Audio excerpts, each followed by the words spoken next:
Welcome across America and around the world to the most unusual hour you will ever hear. This is the only hour that ever was or ever will be.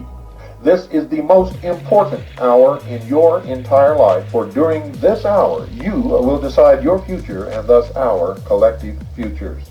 I'm William Cooper, and this is the hour of the time.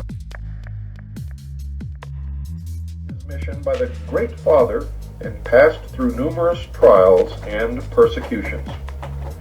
Hiawatha became his first and most distinguished disciple, and these two, working together, sought to establish everlasting peace among their peoples. The founder of the Inca dynasty of Peru was the initiate statesman Manco Capac, who flourished in the 11th century AD.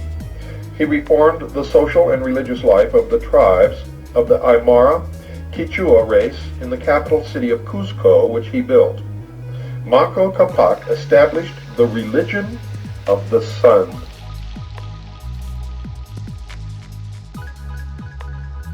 A direct descendant of the sun god.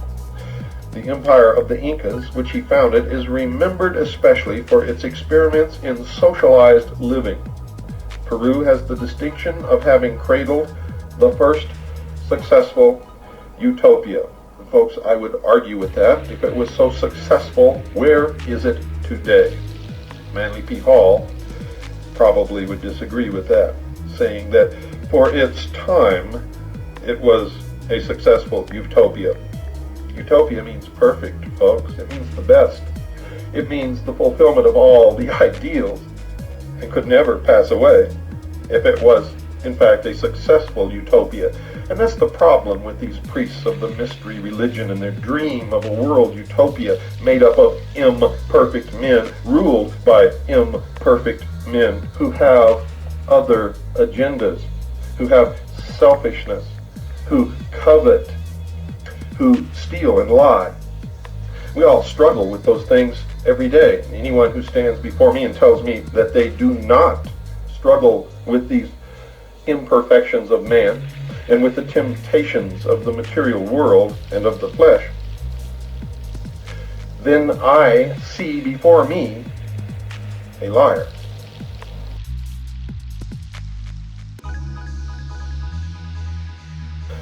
Manco Capac emerges as one of the world's outstanding social reformers, with a vision thousands of years ahead of his time. He is said to have brought with him to Peru a divine bird in a sacred wicker hamper. This golden falcon is a form of the phoenix and testifies to the presence of the adept doctrine. Manco Capac combines in his own person the offices of priest and king, like the Melchizedeks of Christian mysticism. Christian mysticism? Oh yes, ladies and gentlemen. You didn't know this, but Christianity started out as a secret society, and later was even named the Friendly Open Secret Society. It wasn't open at all, and it had degrees of initiation which exist in the priesthood even today.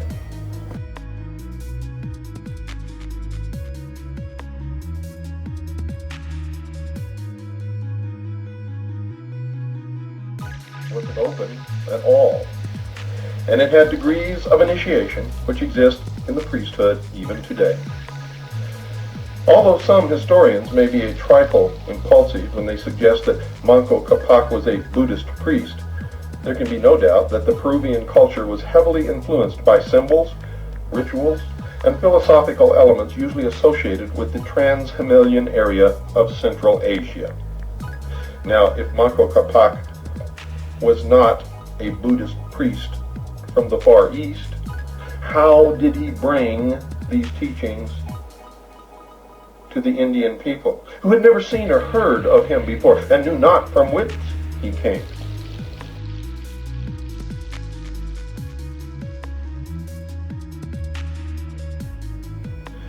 In Daganoweda, with his great league, Quetzalcoatl, Kukulkan and his splendid socialized empires in Mexico and Central America, and Manco Capac and the communal system which he set up in Peru, We have three clear and definite accounts of initiate leaders establishing schools of esoteric doctrines in the Western Hemisphere. From a consideration of their attainments and the systems which they inaugurated, we can come to but one conclusion, ladies and gentlemen. The mystery schools of antiquity were represented in the Americas by institutions identical in principle and in purpose with those of Asia and the Mediterranean countries.